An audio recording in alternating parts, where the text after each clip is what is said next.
Hey YouTube, how's it going folks? Well, this is about to be the fourth video in my series, not the third.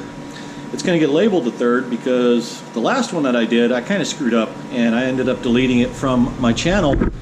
What I did, and yeah, I have my moments, is I tried to edit my video and I ended up making 3 copies of it back to back to back, and that's what got posted. I'm going to see if I can fix that this time and just post what I need to and give you guys some updates again on where I'm at. So, engine's still not done in the machine shop yet. We're still waiting on that, but no worries. We've got plenty of time right now. We've got pretty much everything we need, so it's not a big deal. And once I do have the parts, the engine will go together pretty quick because all the critical stuff has already been done. So it's just a matter of getting pieces, parts assembled, make sure the clearances are good, and then going from there. But anyway, I said I'd keep you posted on updates on the car, and that's what I'm going to do. All of the wiring is pretty much done. As you can see here, I got the battery hooked up. I got all my cutoff switches, starter relay and stuff hooked up.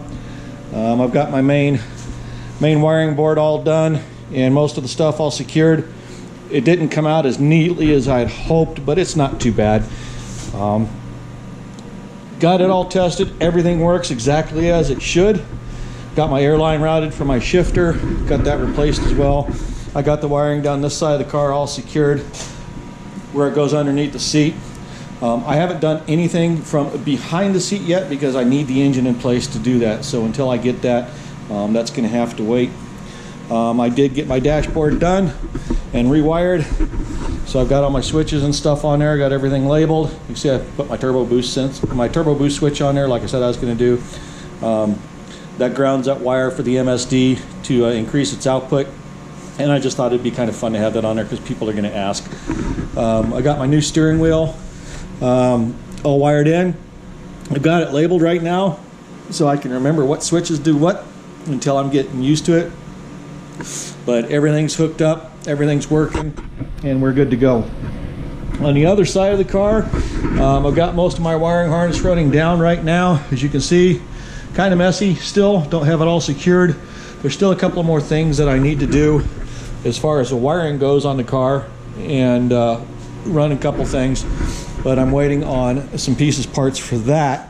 It's mostly just shielded cable for the ignition and some connectors, but other than that, it's pretty much done. The new steering wheel, it's going to take some getting used to. I'm used to the old butterfly steering wheel. This one takes up a little bit more space in the car, but at the same time, the thing about it is I think it's going to make it easier for me to drive the car. Definitely when I'm turning, I can just turn it like a regular steering wheel instead of the butterfly, which is kind of a pain. So we'll see. But anyway, that's where we're at. Going to the back of the car, yeah, it's still a mess in here. I've still got stuff scattered everywhere. I'm going to clean up the garage here this next week and make it a little bit more presentable.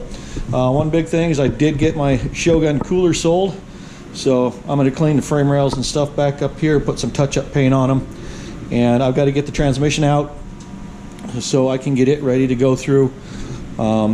I'm putting a new gear set in the transmission and then just a seal kit because everything else should be good. The fluid is good, although yeah, that'll get changed as well.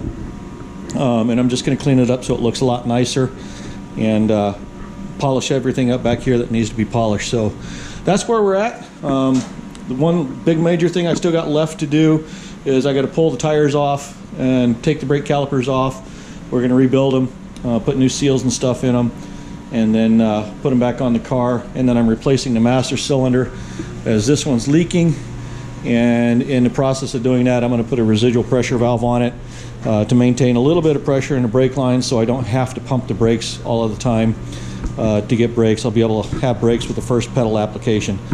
The way it worked before is I'd have to pump about 2 or 3 times to get brakes, and at nearly 200 miles an hour that's not a lot of fun. So anyway, that's all the updates I got for now. Just a short video. Hopefully I won't screw this one up when I post it. And again, if you guys like the content, if you like what's going on, if you like what you see, feel free to subscribe, share, like, and comment. down below and let me know what you want to see on the car or where I'm at. If you have any questions about anything I'm doing or any of the parts, just let me know, and I'll answer up those questions as they come in. So hope everybody has a good time and a good day, and I will post again soon. Thanks, guys.